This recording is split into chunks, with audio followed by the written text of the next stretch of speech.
పండుగ సాయన్న స్మారక ట్రస్టు ఆధ్వర్యంలో ఇవాళ బహుమతి ప్రధాన కార్యక్రమం నిర్వహిస్తున్నందుకు వారిని నేను అభినందిస్తున్నా. ఇవాళ వాస్తవానికి నాకు కుదరదు గానీ పండుగ సాయన్న కార్యక్రమం గదా! తప్పకుండా కనబడిపోదాం, నివాళులర్పించిపోదాం అనే ఉద్దేశంతో వచ్చిన ఇక్కడికి. నాగార్జున సాగర్‌లో ఒక కార్యక్రమం ఉంది. అక్కడ మాట్లాడవలసి ఉంది నేను. పండుగ సాయన్న దాదాపు తెలంగాణలో సర్వాయి పాపన్న. దాదాపు సమకాలికులు ఏం కాదు. ఆయన ఒక 200 సంవత్సరాలు ముందనుకుంటా సర్వాయి పాపన్న. పండుగ సాయన్న కొంచెం తర్వాతి వాడు. ఏదైనా ఇద్దరి తోవ ఒకటే. స్థానికంగా ఉండే పెత్తందారులను, దోపిడీదారులను ఓడించాలి.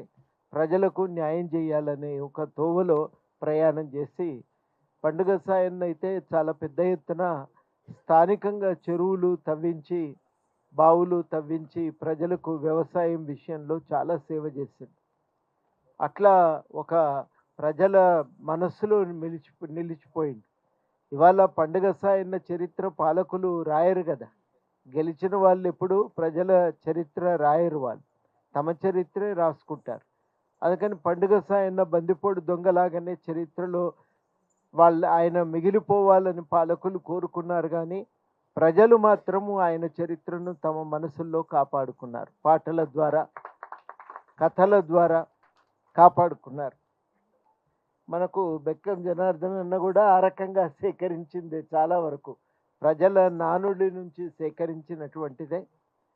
దాంట్లో వాళ్ళు ప్రభుత్వాన్ని వర్ణించినటువంటి తీరు, వడ్డించేటోడు ఎవడైతే వాళ్ళకి కావలసిన వాళ్ళకే పెడతాడు అని.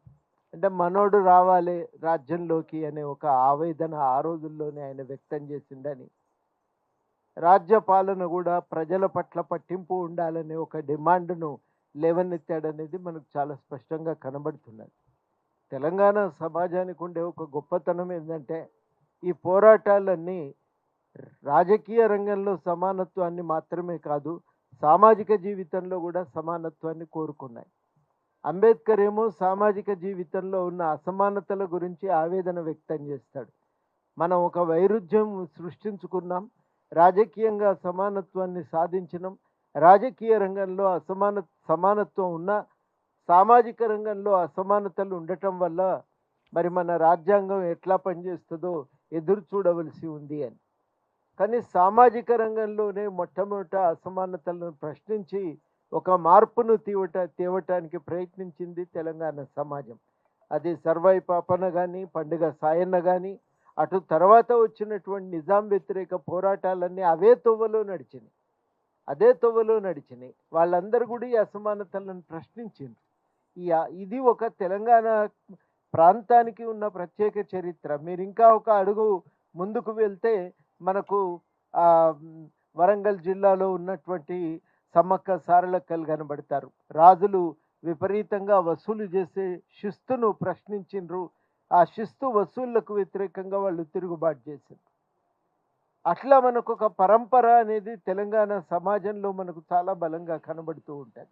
సమాజంలో ఉన్న ఈ అసమానతలను, పీడనను, దోపిడిని ప్రశ్నించి నిరంతరం దాన్ని ఎదుర్కోవటం ఒక బలమైనటువంటి అంశంగా కనబడుతుంటది. తమకు చేతనైన కాడికి సైన్యాన్ని సమకూర్చుకున్నారు. ఆ సైన్యంతో నిలబడి ప్రశ్నించిండ్రు, వ్యవస్థను ప్రశ్నించిండ్రు, మార్పు కోసం పూనుకున్నారు.